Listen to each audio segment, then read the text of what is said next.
इस विश्व ब्रह्मांड में भगवान और भगवान के भजन के सिवा कोई तुम्हारे कर्म का नाश नहीं कर सकता। इसे दिमाग में लिख लो, चाहे डायरी में लिख लो, चाहे हृदय में बैठा लो। कोई भी त्रिभुवन में भगवान और भगवान के भजन के सिवा ऐसा नहीं जो तुम्हारे कर्मों को विध्वंस कर दे, कोई नहीं है। एक बार महर्षि ब्रह्म ऋषि विश्वामित्र जी ने त्रिशंकु जी के कर्म विधान को मिटाने की कोशिश की और कहा तुम्हें जो वशिष्ठ जी नहीं प्रदान कर सके वो मैं प्रदान करूंगा। और अपने मंत्र बल से, तपोबल से उन्होंने स्वर्ग भेजा। अनाधिकारी का स्वर्ग में प्रवेश नहीं होता है। अगर वो पुण्य बल से अधिकार भी प्राप्त कर लिया है लेकिन ब्रह्म ऋषियों की अनुमति नहीं है तो भी नहीं होगा। वशिष्ठ जी ने नकार दिया था त्रिशंकु को, विश्वामित्र जी ने भेजा, वहां से धक्का लगा के वापस किया गया। वो खोपड़ी के बल उल्टे टंग गए। तो उनका रुको मैं नई सृष्टि प्रकट करता हूं। उन्होंने कुछ नई सृष्टि की रचना शुरू की। जिस तप बल का संग्रह कर रहे थे, मेनका ने आके उस सारे तप बल को चौपट कर दिया। उन्हीं से शकुंतला का प्रादुर्भाव हुआ, जिससे दुष्यंत पुत्र महान बलशाली भारत भाग्य विधाता प्रकट हुए हो।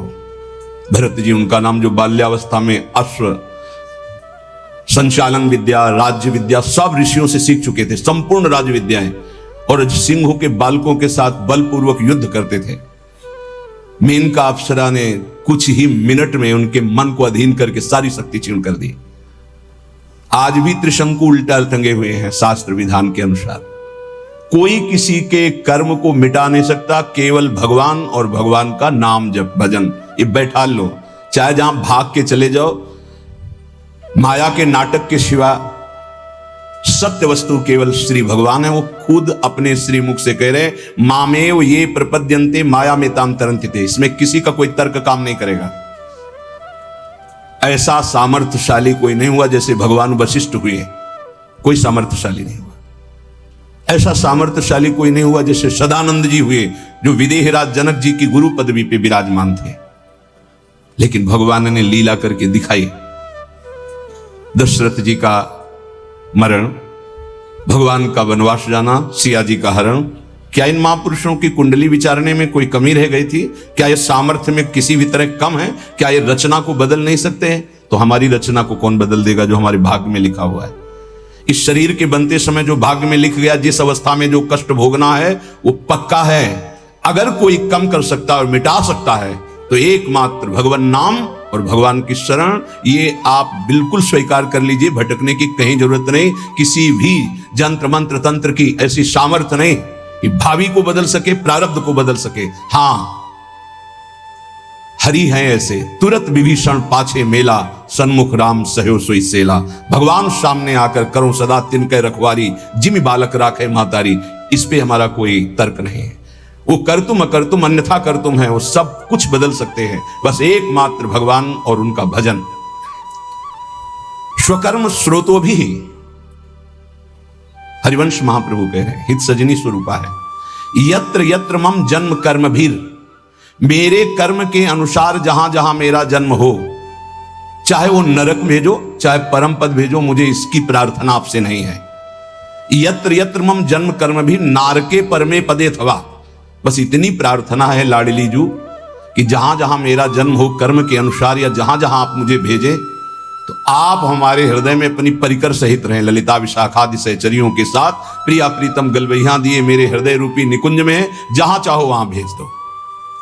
श्रीपाद प्रबोधानंद जी यहां कह रहे, बहुत स्वीकार करने योग्य है, मंगल हो जाएगा। स्वकर्म स्रोतो भी, हम आपसे प्रार्थना नहीं करते कि हमारे कर्मों के परिणाम का नाश कर दो, मत करो। सतत मभिस्तश्चालित ममुम, मेरा कर्म मुझे प्रेरित करके जहां रख रहा है, कर्म के अनुसार ही वास मिलता है, कर्म के अनुसार ही आहार विहार, कर्म के अनुसार ही उसको दुख सुख का भोग, बड़ा कर्मों का जाल है। जहां जहां मुझे कर्म के अनुसार जन्म मिले, जहां जहां कर्म के अनुसार रहना पड़े, प्रभु प्रभो जीवम यत्र क्वचिदपि नयात्यंत विवशम, ये जीव कर्म के फंदे में फंसकर विवश हो गया है, उसको भोगना पड़ेगा। अवश्य में भोक्तव्यम कृतम कर्म शुभाशुभम, भाग लो, इस जाल से बच जाओगे। हरि शरणम, भगवान की शरण में हो जाओ तो बचा लेंगे। इस जन्म में जो दुख सुख आवे भोग लो, आगे बिल्कुल निर्विकार परम पदवी के अधिकारी बन जाओगे। ये क्यों में करके वर्तमान के दुख को मिटाने के लिए आप इधर उधर भटकने की कोशिश मत करें। जहां हो वहीं नाम जप करो, फिर आप चमत्कार देखो। भले थोड़ा दुख आवे सह लो, आगे तुम्हारा बड़ा मंगल हो जाएगा। प्रभु जीवम यत्र क्वचिदपि नयात्यंत विवशम, अत्यंत विवश हो गया है जीव। जब चाहता है काम क्रोध लोभ मोह मत, जब जो चाहते हैं उसको ऐसे परास्त कर रहे हैं। नाथ परंत्वेतान वन में भवत भव दुखार्दित हृदो प्याविश्रांतम वृंदावन पद परिवास्तु रसना। क्या मेरी एक प्रार्थना सुनी जाएगी? ध्यान देना, यह बात ध्यान देने की है। जहां मैं रहूं, भारी दुख पड़े, मैं आपसे प्रार्थना नहीं करता कि मिटा देना, कर्म के अनुसार मुझे भोगने दो, पर एक कृपा कर दो। मेरी जिह्वा निरंतर वृंदावन में जिनका यश गूंज रहा है, वो राधा राधा राधा वृंदावन वृंदावन वृंदावन ऐसा पुकारती रहे। ए भाई, बड़ी सार की बात है। इसमें क्या है? राधा राधा राधा आप उच्चारण करोगे, फिर आपको कोई दुख परास्त कर सके असंभव। ध्यान रखना, कोई दुख ना आवे, हम ये बात नहीं कह रहे। बिल्कुल नाटकबाजी की, मन की नाटकबाजी, संसार की नाटकबाजी, इसमें मत फंसिए।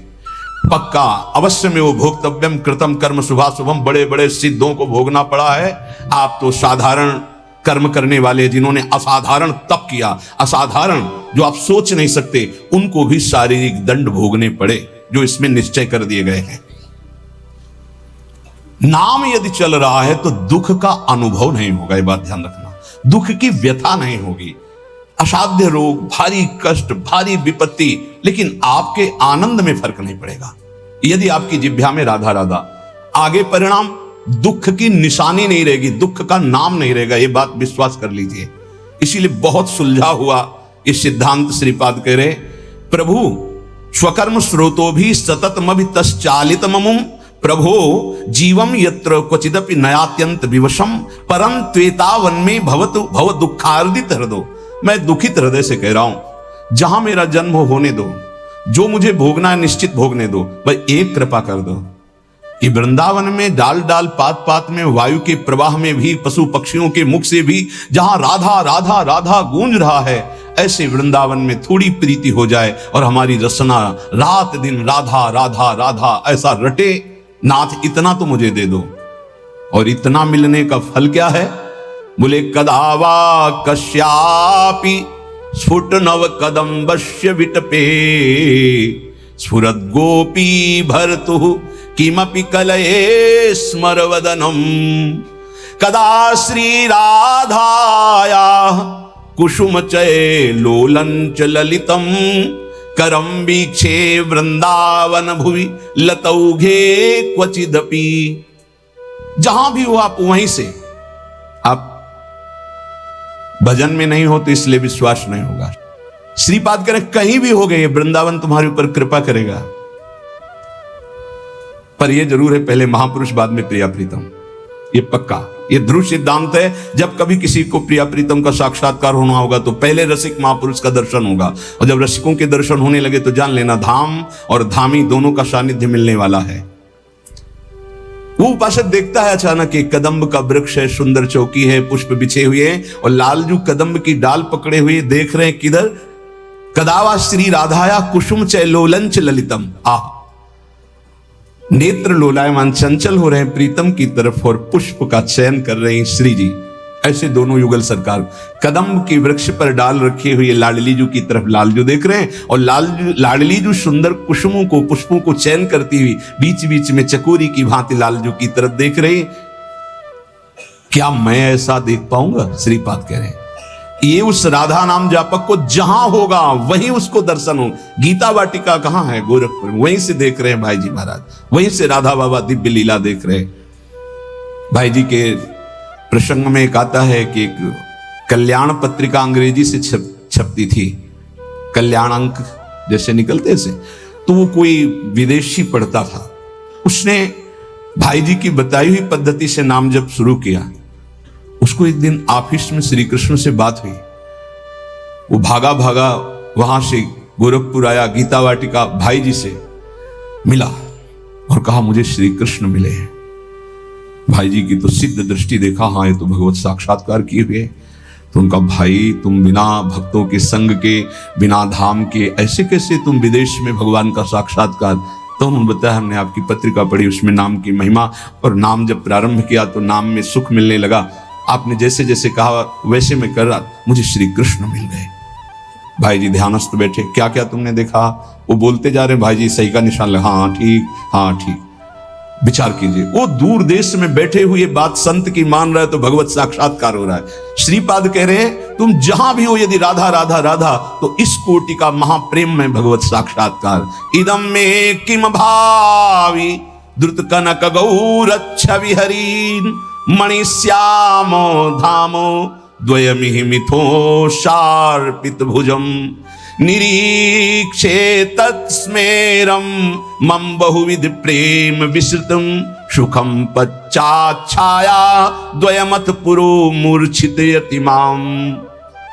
हाय मेरा सौभाग्य कब ऐसा होगा कि 7 कुंभ तन गोरी श्री प्रियाजू गौर कांति श्रीअंग से प्रकट हो रही, नवीन जलधर इंद्र नीलमणि की सी कांति, मणिश्यामम धाम, और दोनों युगल सरकार परस्पर मिथो शार्पित भुजम, गलवहियां दिए हुए, निरीक्षेतत स्मरमम, वो मेरी तरफ देख रहे प्रिया प्रीतम।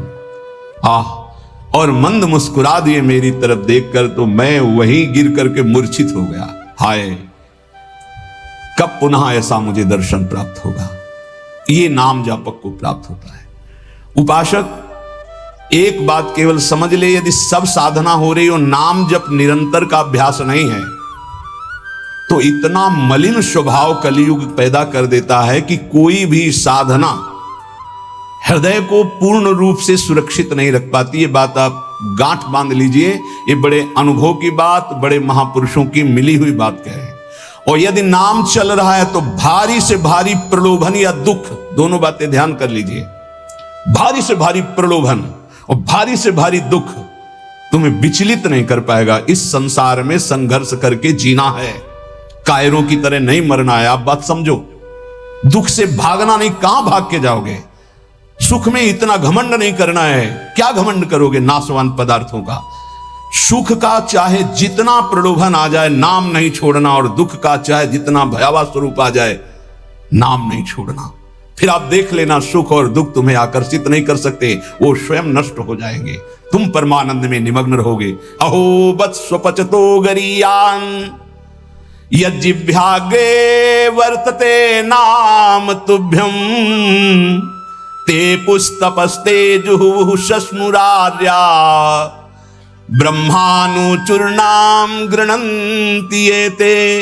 यदि वो चांडाल कुल में भी जन्मा हो, राधा राधा कृष्ण कृष्ण कृष्ण, तो कह रहे हैं कि उसने सारी तपस्या कर ली। तेपुस तपस्ते जुहुः शश्नुरार्या, उसने सारी तपस्या कर ली, उसने स्वर सहित वेदों के पाठ का फल प्राप्त कर लिया, उसने समस्त यज्ञ कर लिया, उसने सारे तीर्थ अवगाहन कर लिए, जिसकी जिह्वा पे नाम चल रहा है राधा राधा राधा। अहो वत्स्वपचतो गरीयान, वो चाहे चांडाल क्यों न हो। भगवान की पूर्ण कृपा का कैसे हम परीक्षण करें कि हमारे ऊपर कृपा है? सेवक जी महाराज कह रहे हैं, हरिवंश कृपा हरिवंश कहें, हरिवंश कहें, हरिवंश लहें, हरिवंश सुलाभो सदा तिनके, सुख संपत्ति दंपति जूजिन के। हरिवंश की कृपा क्या है कि निरंतर नाम चल रहा है। उसका फल क्या है? बोले वो मिलेंगे जिनका नाम तुम जप कर रहे हो, और परम लाभ प्रतिपल होता चला जाएगा। ये कृपा का फल है। हरि की कृपा का कहां उदय हो जाए कुछ नहीं कहा जा सकता, और जहां कृपा उत्पन्न हो जाती वहां सर्वाश्चर्य प्रकट हो जाता है। जिनके भ्रूभंग मात्र से त्रिगुणमयी माया ने अनंत ब्रह्मांडों का सृजन कर दिया, उस अखिल कोटि ब्रह्मांड नायक भगवान को अधीन करने की सामर्थ्य जिसमें है वो है नाम। नाम ध्यान से सुन लीजिए, बड़ा प्रपंच फैला हुआ है जो नाम को नहीं पकड़ने दे रहा। मेरी बात, मेरी प्रार्थना, मान लीजिए अगर जीवन को इस लोक और परलोक में मंगलमय बनाना है तो नाम पकड़ लीजिए। बड़े बड़े सिद्धों की बात कह रहे हैं। ये बेचारी जबान क्या महिमा वर्णन कर सके नाम की। एक जीव, भगवान अनंत शेष जी के 2000 जिब्या दिव्य हैं, वो भगवान हैं और निरंतर भगवान की महिमा गान करते हैं, पार नहीं पाते। चारों वेद भगवान की महिमा करके नेति नेति कह दिए। उन भगवान की महिमा कोई बेचारी पार्थिव जीव क्या वर्णन करे। हरि नाम जिसकी जिह्वा पे आ गया, हरि की अपार कृपा हो गई। नाम जप से कोई ऐसा कार्य नहीं है जो सिद्ध ना किया जाए। बड़े भाग्यशाली हैं जिसकी जिह्वा पे सुमधुर भगवान के नाम जप करने का चस्का लग गया है। उसके लिए संसार में कोई वस्तु ऐसी नहीं, कोई पद ऐसा नहीं जो प्राप्त ना कर सके। एक तरफ एक नाम जप करे, ध्यान से सुनना, एक तरफ यज्ञ करे, बड़े बड़े योग करे, जप करे, तप करे, ध्यान करे, पूजा करे, निष्ठा करे, समाधि